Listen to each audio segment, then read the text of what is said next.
Welcome to unplug with C Anuj Jain. आज एक honest सवाल, क्या आपकी सैलरी आते ही उड़ जाती है?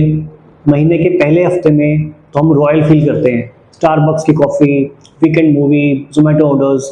लेकिन तीसरे हफ्ते में रियलिटी चेक होता है और अकाउंट में कितने सिर्फ 2,000 रुपये रह जाते हैं और हमारे पास क्वेश्चन होता है कि अब नेक्स्ट सैलरी कब आएगी। अगर ये सीन आपको रिलेट कर रहा है तो आप अकेले नहीं हैं। इंडिया में 80% लोग महीने के बीच में अपनी सैलरी के बैलेंस चेक करते हैं क्योंकि उनके पास एक सिस्टम नहीं होता मैनेज करने के लिए।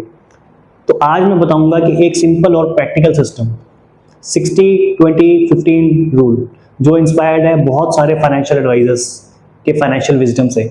अगर आप अपने पैसों को बॉस बनना चाहते हैं तो वीडियो को एंड तक जरूर देखिएगा।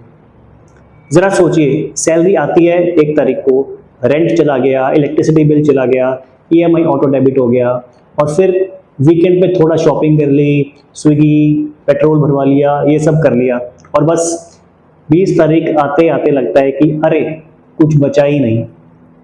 प्रॉब्लम ये नहीं है कि सैलरी कम है, प्रॉब्लम ये है कि सिस्टम नहीं है। हम अपने पैसे को डायरेक्शन नहीं देते बिल्कुल भी। जैसे बिना गूगल मैप के अगर गाड़ी चलाओगे तो आप हमेशा डायरेक्शन लूज कर जाओगे, वैसे ही बिना मनी मैप के सैलरी आपकी हमेशा गायब हो जाएगी।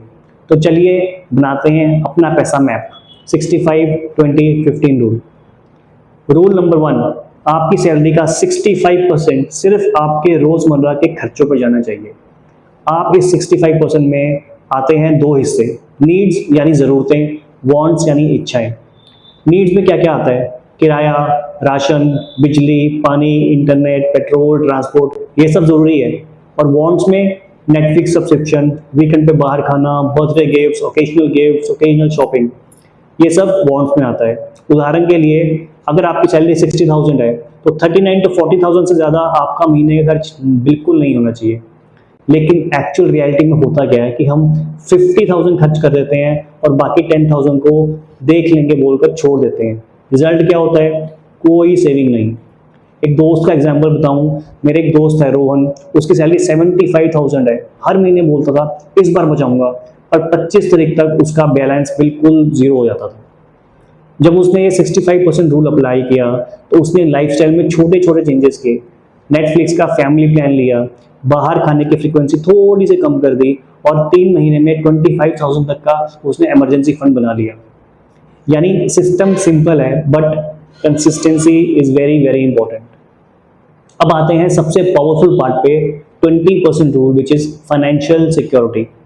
ये वो पैसा है जो आपके फ्यूचर को सेफ रखेगा। और रूल क्लियर है, सैलरी आते ही सबसे पहले अपने लिए पैसा निकालो। इस 20% रूल के 2 हिस्सों में बांटिए।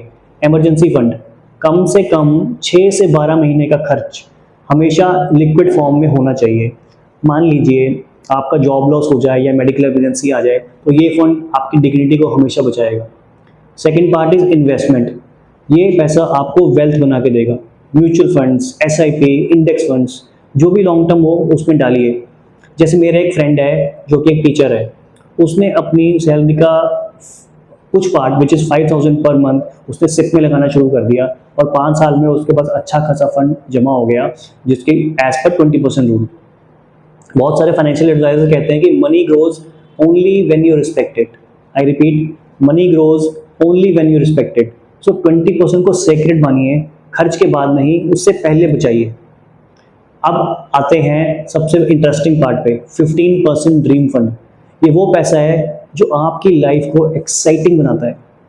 हर किसी के सपने होते हैं, किसी को गोवा ट्रिप जाना है, किसी को नई कार खरीदनी है या पेरेंट्स को अच्छा गिफ्ट देना है।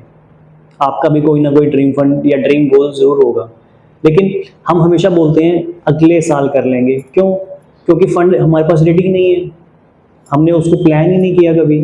तो 15% हर महीने अलग रखिए सिर्फ अपने इन बड़े गोल्स को पूरा करने के लिए। मान लीजिए आपकी सैलरी 60,000 है तो 9,000 हर मंथ आप अपने ड्रीम फंड में डालिए। एग्जाम्पल, एक व्यूअर है मेरे जो 2 साल में बाली ट्रिप करना चाहते हैं।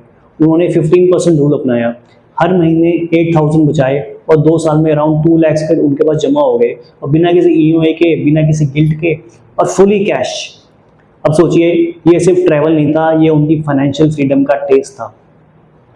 अब हम जो कॉमन मैन हैं, मिडिल क्लास पीपल हैं, हम कॉमन मिस्टेक्स क्या करते हैं? हर कोई करता है, मैंने भी अपनी लाइफ में बहुत कॉमन मिस्टेक्स किए with respect to financial freedom. Salary आने के बाद पहले खर्च और बाद में बचत, ये सबसे बड़ी मिस्टेक है। हमको इसका उल्टा करना है, पहले बचत करनी है फिर हमको खर्च करना है। हर जो सेल हमको दिखती है अमेजोन, फ्लिपकार्ट पे लाइटनिंग डील है, उसको हमको अवॉइड करना है। हमको वही बाय करना है जो हमको चाहिए। Buy only what you need. तीसरा कॉमन मिस्टेक, इन्वेस्टमेंट को डिले करना। अगर मैं आज इन्वेस्टमेंट स्टार्ट करता हूँ तो मेरा फंड ज़्यादा ग्रो होगा, जबकि मैं इन्वेस्टमेंट 5 साल बाद शुरू करूँगा तो मेरा फंड और कम हो जाएगा। आप सोचिए 10,000 की सिप आज या 10,000 की सिप 5 साल बाद, कौन सी सिप आपको ज़्यादा फंड बना के देगी? तो time is the biggest compounding machine, we have to use it very very wisely. तो दोस्तों जल्दी से रिकैप करते हैं एक बार। 65% rule is for daily needs and lifestyle. 20% is for financial security, which includes our savings plus investments. 15% is for big dreams, our goals.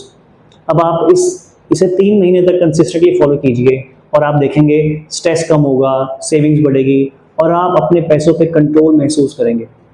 Budgeting boring नहीं है, but ये एम्पावरिंग बहुत है।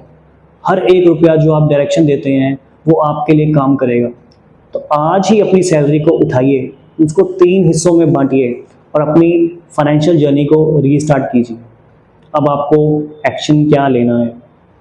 अगर आपको ये वीडियो यूज़फुल लगा हो तो प्लीज़ सब्सक्राइब ज़रूर कीजिए, लाइक ज़रूर कीजिए और कमेंट में बताइए कि आपने अपनी सैलरी को 3 हिस्सों में बांटा या नहीं, आपने अपनी सैलरी का कितना हिस्सा किस परसेंटेज में डाला। और हाँ, फिर मुझे बताइए कि नेक्स्ट टॉपिक क्या होना चाहिए। तब तक के लिए थैंक यू। हरे कृष्णा।